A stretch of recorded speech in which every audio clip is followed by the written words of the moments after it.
What's something Dad always says about money? Money makes money. Money makes money, that's right. If Dad gave you $100, what should you do with it? Save it so I can make 1,000. There you go. Invest it. Welcome, millionaires and future millionaires. You're listening to the Millionaires Unveiled podcast, a show where you'll hear the stories and interviews of everyday millionaires. We'll unveil their decisions, their strategies, and their portfolio allocation. Now to your host, Jace Mattinson.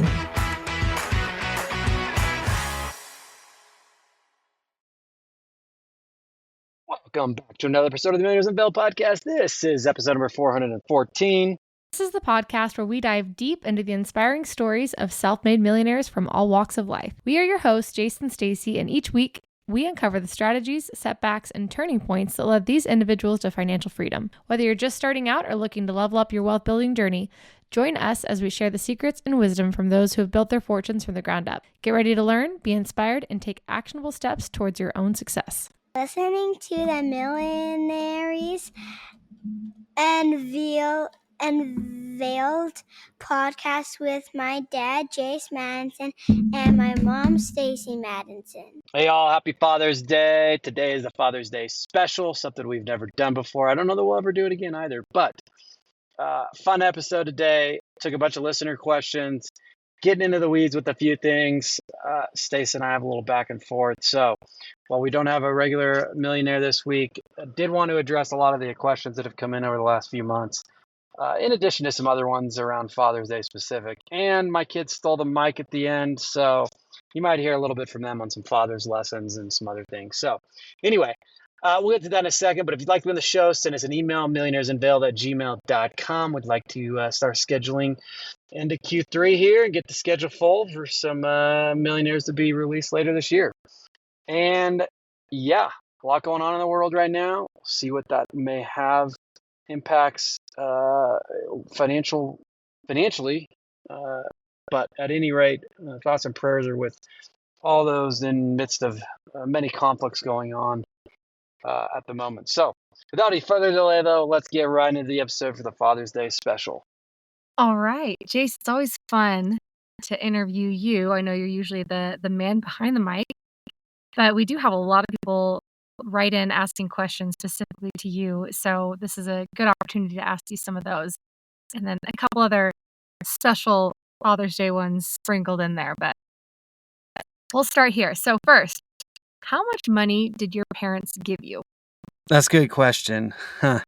Everybody always wants to ask these types of questions, but not very much. So the actual cash that my parents gave me, granted, they provided well for all the little activities and the things that I did as a kid, but in terms of cash, other than maybe 15 or 20 bucks to go to the movies way back when, which was not that often, we had to earn it and spend it on our own. Actually, I'll tell this story real quick. So when I was in college, the deal was that my parents would cover half of a first car. And so in high school, they provided one for us to drive, but did not buy us one. So once I left the house, essentially that car went to my siblings, which I cycled through like 3 cars because they just kept breaking down. But anyway, that's another story for another day. But I went to college, and when I was at college, I had saved up a little bit of money from some summer sales recruiting that I was doing prior to the end of the semester. And at that time, I think I was borrowing or using a car from a relative or something. So I still didn't own a car, but I had access to a car when needed. So I get done with that recruiting. I made a little cash, and it was enough to go buy essentially a $4,000 car. I made $2,000 from that. My parents pitched in $2,000. I went and bought this car. Well, come to find out, this company ended up kind of folding before the summer sales season even kicked off. And I effectively lost my job, so to speak, before it even started. And what I didn't realize is the attorneys were going to come and try to claw back that $2,000 that they had paid me. So I went, spent this money, bought this car. My parents covered half.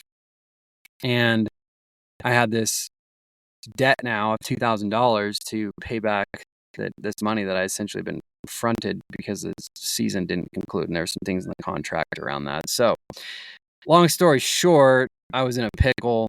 My parents came to the rescue. My dad was like, well, son, you covered tuition for your first year of school and we didn't help you out with anything. I'm going to pitch in, help you pay this $2,000 and, get it behind you since you don't have the money to pay it. And then we'll move on down the road.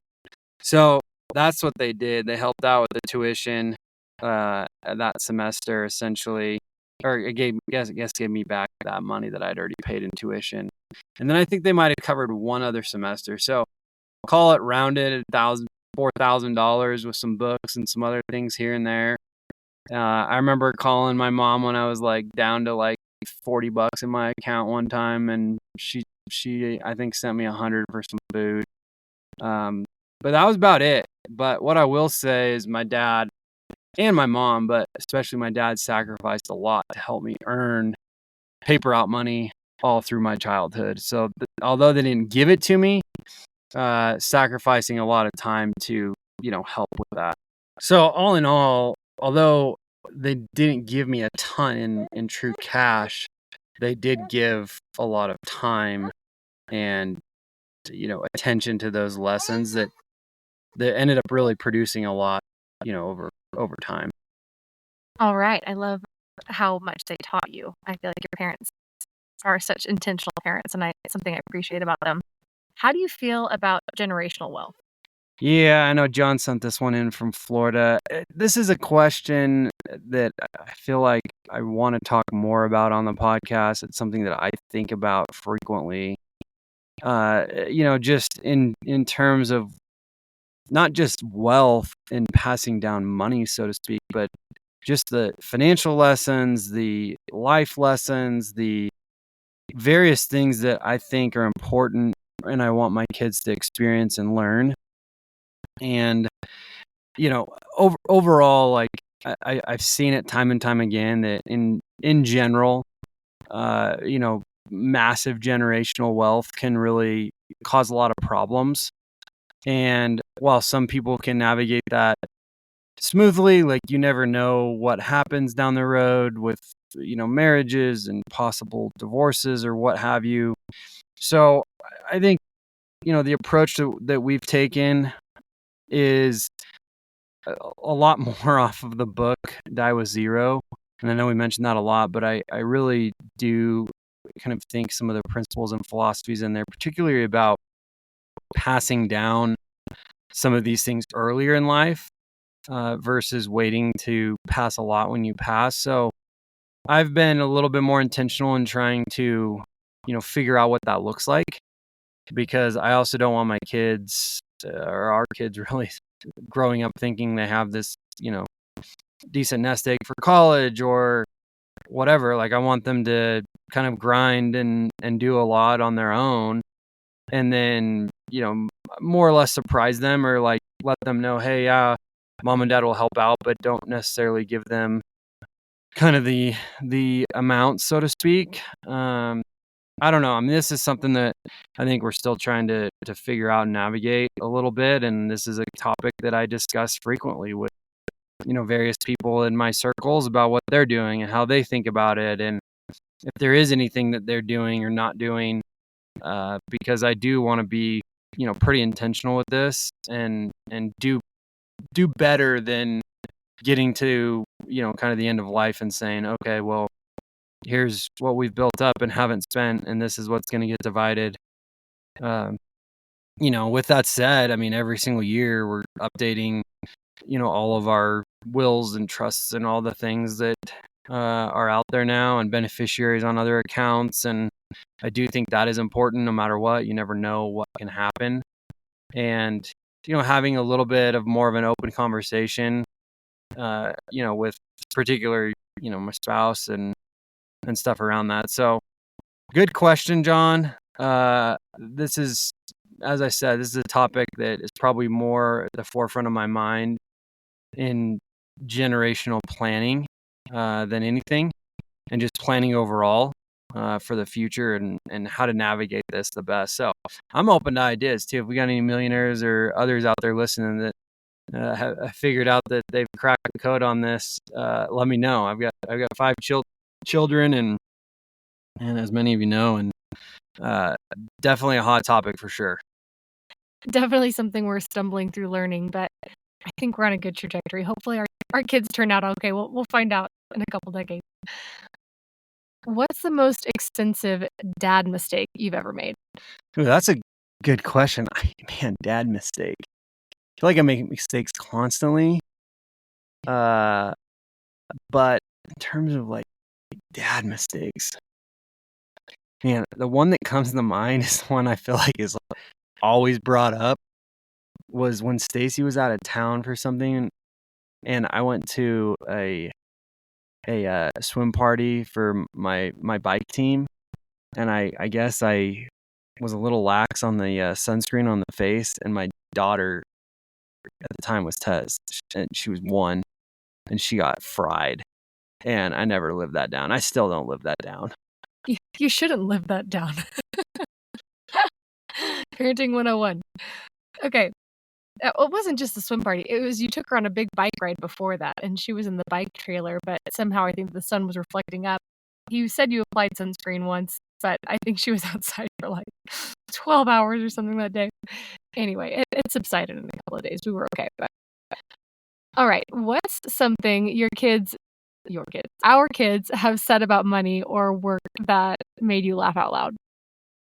I feel like they always say funny things, but CJ, I try to teach him about compounded interest because he's shown a little bit of interest there, and for whatever reason, the phrase of "money makes money" has always stuck with him. So he always says it to anybody when they ask about money lessons or how much things cost or anything. He's like, "Money makes money."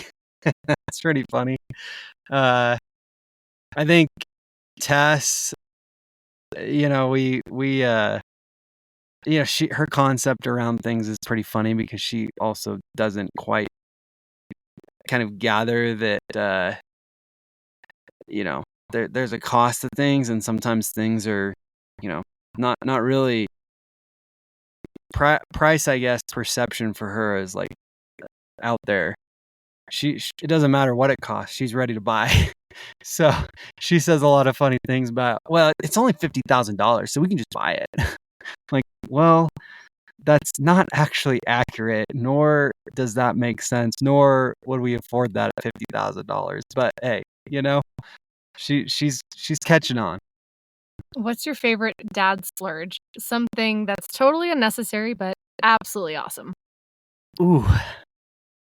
I like to go to QT with my kids, and my kids love it. It's not really a splurge because we're only buying like $1 drink, but that's a nice tradition. I feel like the older I've gotten, I've realized like some of the traditions that I've had in my life, which hasn't been a ton, but the ones that I have had really have stuck with me. And so I try to kind of instill some traditions, even if they're just small, that like the kids know. And like QT's huge in Texas, and they do a great job. They're a great company. I like a lot of what they do. But in terms of like splurges, I feel like when we go on vacation, I loosen up a little bit on that stuff and try to make the experience like, memorable enough. Not necessarily always comfortable, but memorable. Probably the one thing I would say like is a dad splurge. I don't know. What do you think? When our kids were really little, you set up. Jace is a huge planner, so I mean, we have every summer vacation planned for the next decade at least. And he set out this kind of list of things he wanted to do with the kids. He was like, "I'll take the even years, you take the odd years for their birthdays." And so I think it's starting at their 4th birthday, he would take them on like a local trip, if you will, and they'd stay the night at a hotel. They'd go do something fun and then go stay the night at a hotel together and do breakfast before they came back in the morning. And obviously it'd be really easy to just like come home after going. I think you took a test of the Lion King for her first one, and then it would be easy to just come home after, and the next rinse and repeat. The day starts over the next day because we already do a once a quarter date with each kid, but this one's like a special birthday one. And I mean, Tess and CJ both talk about they're well, and that was the first one, is kind of like a local one, and then I think where they're 6, you've taken them on an away trip.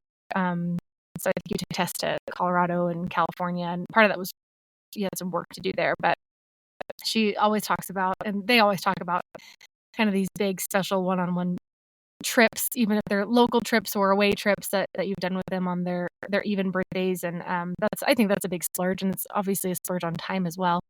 But it's something that they love. All right, do you remember, how did you celebrate your first Father's Day as a dad? Man, I'm not sure. See, it would have been like with a 3-month-old. I bet you I took a great nap with her because she was napping really well then. I don't really remember. Do you? Did we do anything special? I don't know. I actually don't remember. But I am certain you took a nap. I have a whole album of naps you've taken with the kids.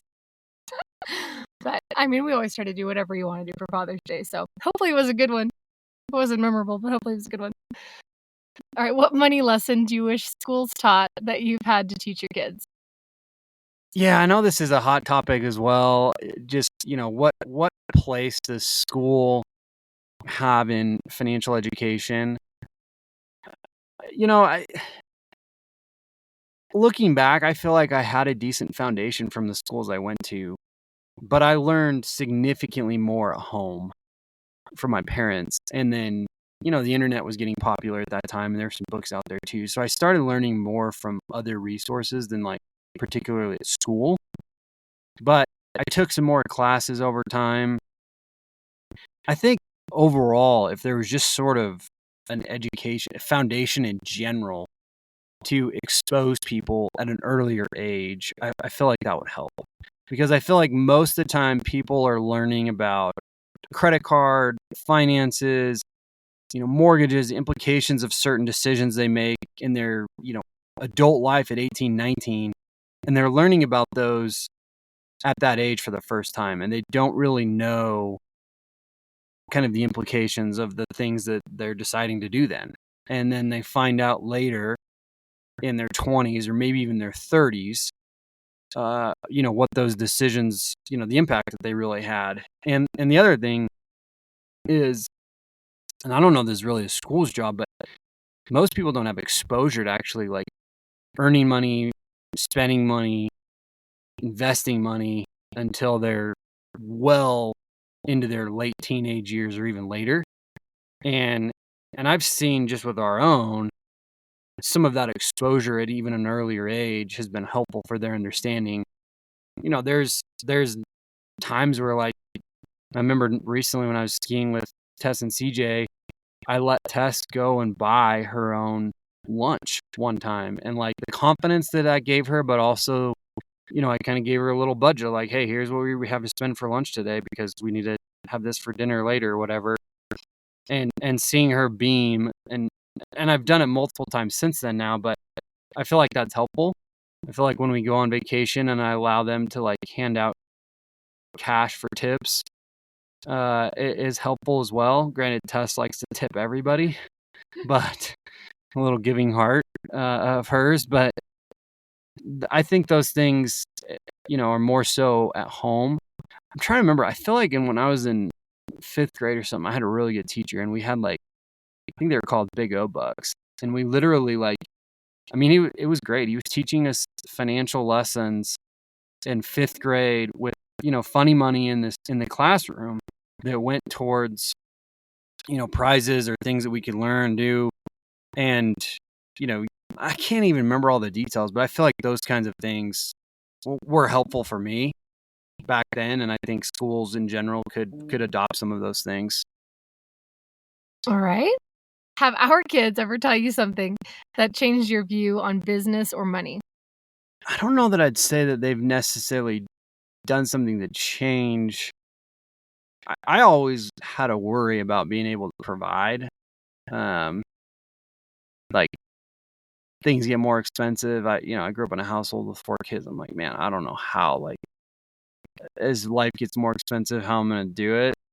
But I feel like I've been able to Granted, we got blessed with 5, which was not necessarily the plan either, but they definitely give you a lot more purpose, I feel like, than before kids, and what you're working for and what you're doing, and guidance and direction a little bit with your life, because now it's not necessarily all about you or even just you and your spouse. So I feel like I try to make a lot of decisions around them, but at the same time, like, I also want them to work and work hard, and not just be handed stuff either. So there's a balance there in trying to strike that with them, but it's a work in progress.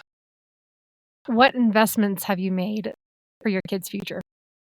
I've set up a little bit to put away for them, for whether it's college or trade school or just post high school, whether it goes into starting a business or whatever they may want. I've also put a little bit away in some other accounts for them, more so for some tax advantages, but that's about it. And I like we said, like the question earlier about generational stuff, like, I feel like I don't want to die and give a big lump sum. I'd rather kind of do a little bit more earlier, and then tell them that that's it almost, and don't expect something later. But we'll see how that goes. I don't know how you can, sometimes I talk to these people in their 70s and they're like, I just can't spend it. I don't really care to do much anymore. And you're like, man, is that going to be me? Where you get to that age and it's like, okay, I may spend a little bit on travel, but you're generally eating less.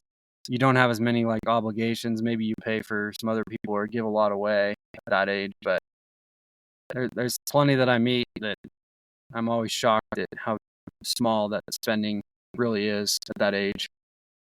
What's one lesson our kids will definitely hear in your will or estate plan? Definitely got to, work hard. They definitely have to. I mean, we're still kind of crafting some of this, so I don't know that we've got it set in stone, but not going to be a free lunch, so to speak. But yeah, I mean, I think it's just, there's nothing to be surprises in there. Would probably be the best way to put it. It's like the same things that, from a philosophy standpoint, that I believe in and hold to today are going to be what's in there. What money lesson did your dad teach you that stuck to life? I think hard work and providing value, and then compounded interest, and living significantly below your means, because that gives you options, especially later. You put in the work, you put in the time, you invest early, and largely you're going to have a lot more options later in life, which is really hard to realize I still remember the days when I'm putting money into T. Rowe Price and it's like, oh, this is $25, like, not a big deal, huge deal for a kid. But the habit of that and what that's reaped from a benefit standpoint later in life, it's just hard to realize that as a kid. Until, really, I feel like probably now I'm starting to realize how important and critical that was at that time. How did becoming a father change your financial priorities or goals? Yeah, like I said earlier, kids and other obligations just drive away selfishness in a way. You're just no longer about you and what you want to do and what you want to spend on. Like, they become a priority. So I feel like that gives the guidance and direction, but it's also helpful. And honestly, I feel like I've been able to do more by being married and having kids. I know it sounds kind of probably counterintuitive, but I truly believe that. Well, then you're welcome. That's right. Well, Jace, as always, pleasure to have the opportunity to interview you. And thanks for all the wisdom you bestow upon all of our listeners, upon me, our family.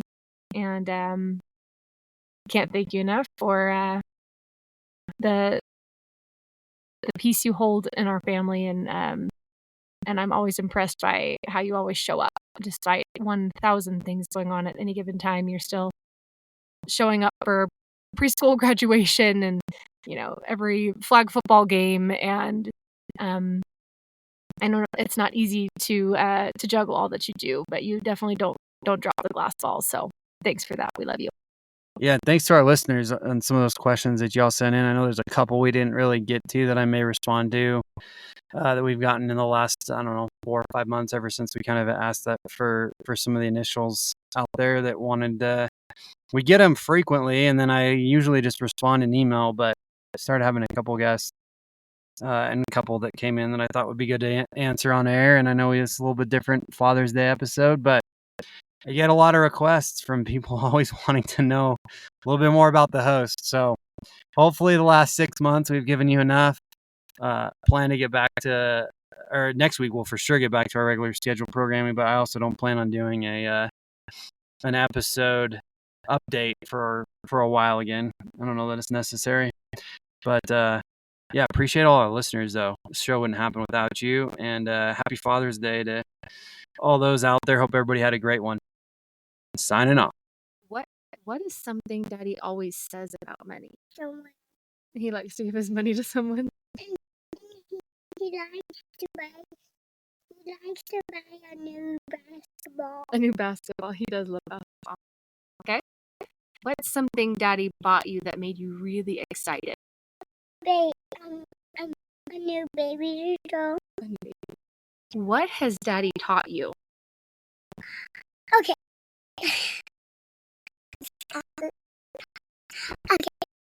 This little sisters. What has Daddy taught you? Okay.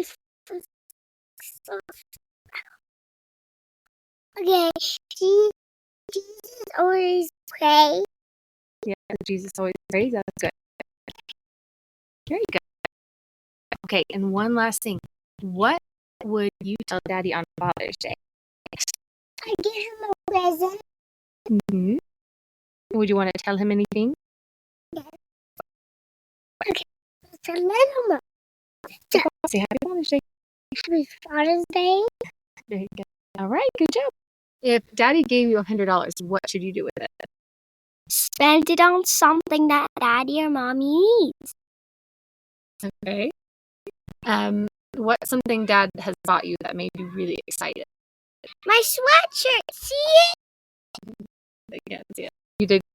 You did get matching shirts, huh? Yeah, it's sweatshirt actually. Love it. Okay, what's your favorite thing to do with Dad? My favorite thing to do is to go on dates and go whitewater rafting. Nice. What do you think Daddy is really good at? He's really good at kissing my mom. Okay, accurate. All right.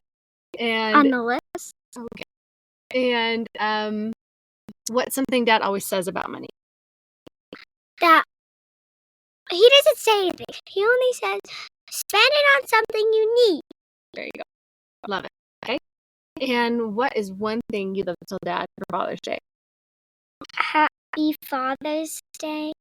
Wait, what was the question again? Yeah, what do you want? Happy Father's Day straight. What do you want to tell Dad for Father's Day? And I love him. And he can't kiss my mom because he gets to choose what he needs to do. Okay. All and right. that's what he needs to do. Goodbye. Thanks for stopping by the HUT Tessie E Ball Balls. All right. Up next, we have CJ. CJ, how old are you, bud? All right, buddy. 1. Okay. CJ is 5. What do you think Daddy does all day for work? Go in his office. Go in his office? What does he do in his office? What? Work. Okay. How do you think Dad makes money? By working. By working. Why do you think he works so hard? To do a new house. To build a new house. What's something Dad always says about money? Money makes money. Money makes money, that's right. If Dad gave you $100, what should you do with it? Save it so I can make 1,000. There you go. Invest it. All right. What has Dad taught you? I don't know. What's something Dad does that shows that he loves you? Plays basketball with me. If you had one wish for Dad, what would it be? Getting him new shoes. All right. If Dad had a superhero name, what would it be? Pikachu. Pikachu. What would you tell Dad for Father's Day? I love you.